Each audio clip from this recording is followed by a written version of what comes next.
Yeah, I mean, one of the reasons why I stepped away from the gym, well, I was pursuing a career in live event and theater. Eventually, as a sound person, I sort of, and again, this is the thing of like that improvisational thing that I was taught of like take the I mean, I think about it almost as Hubert of like take the opportunity when the line is open, you put something in the line, Yes. put it in the line. The line is open.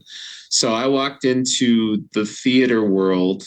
I suddenly had the opportunity to make more money than I ever had, which I want to be clear to all your listeners was essentially just minimum wage jobs or slightly above that. And then suddenly it was like, oh, there's a trade here. There's a thing, and I want to learn how to like build scenery. Yeah. And then I wasn't very good at that. The carpenters were very kind to me, and they did their level best, but I didn't kind of get it. So then I was given opportunities to work in lighting, and that made sense to me, and I was doing that for a period of time, and then I got an opportunity to be a sound operator at a local theater here in Minneapolis called the Guthrie Theater. I actually had been working at another much smaller theater called the Jungle, and had sort of learned sort of the basics, Mm-hmm. and I was given an opportunity to work for the Guthrie Sound Department, and I worked there for 10 years. And so while I was doing that and growing that career from, say, 2002 to 2008, I just didn't have the bandwidth to also be at the gym. And, it just was what it was. So I would be around for a little bit. I'd be Mm-hmm. around once a week. And it wasn't until uh, I kind of got settled into that Guthrie job a couple, 3 years in, where it would be like 2008. Yeah. I was able to start getting back and like, okay, I'm going to make this a priority in the morning because it's Mm-hmm. a night job. So yeah, I mean, that became a process. And at a certain point in there, you go, oh, everything that I learned here gave me the ability to learn how to learn. I mean, with all due respect to my lovely primary and secondary school teachers, I wasn't having it. I was a terrible student. Mm-hmm. I think kind of us Gen X white dudes have a real specific way we slack, and Good I call. was deep in that pocket. Yeah, good So call, brother. Yeah. yeah, so suddenly being given an opportunity to learn a thing I wanted to learn professionally, the only frame of reference I had for that was learning martial arts. Like, I don't know how to do this, but there's got to be a place to start.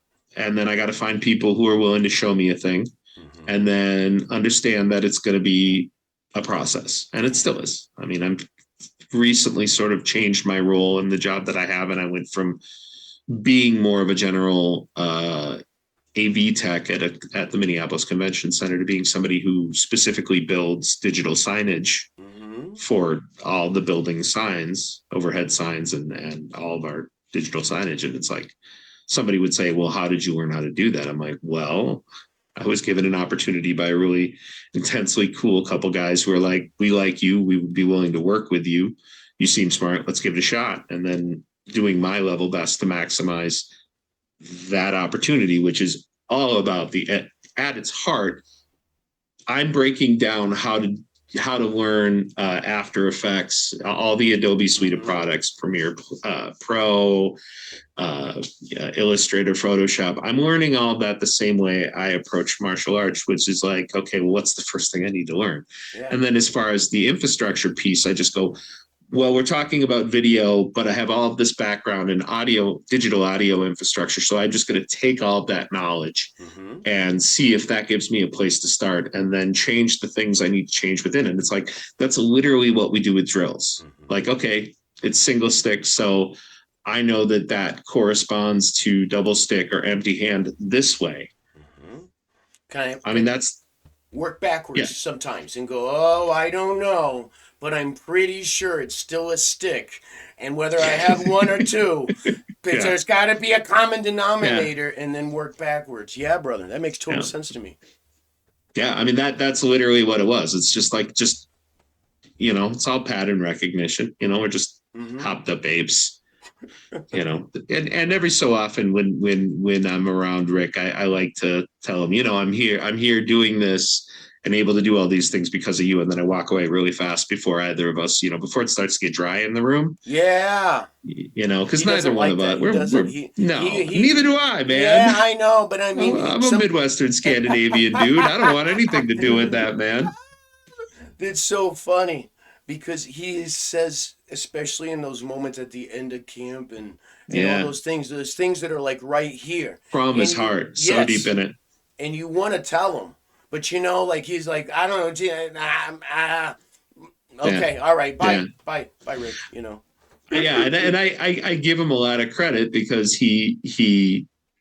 it's a classic thing of like, this idea that, you have to show the emotion to be emotionally honest. And I'm like, he's found that workaround, which I now use, which is like, I can be honest with you about, I don't want to cry in front of you. I'm not going to do Yeah, that. yeah, I'm not going to show that emotion, but I feel it. And yeah, now I have to walk away because I'm not going to show it. yeah, brother. And like, I think there isn't a real genuine sentiment there that I just, not to wax his car too much, but he's No yeah. waxing of the cars here on the FormABLE Podcast. No, we're No, all he's about a wax. good dude. Yeah, He's a he's good dude. amazing. He's the best. He is. What a teacher, what a guy to like. I see him 3 times a week. And there are moments where I'm just like, right, this is the good fortune of my life that I get to spend between 4 and 6 hours of instruction a week with him, depending upon what I'm physically up for in the week. And then when it's not him, it's going to be another 4 to 6 hours with, Steph Ruby or Linda Ramsey, Both amazing. or Mark Burge, these people who are also, kind of root to fruit, great instructor, brother. Yeah. Just they're right off of that same, tree. I mean, it's a big family. Let's be real. We're a part of a big crazy ass FMA college AKD family, and I love that.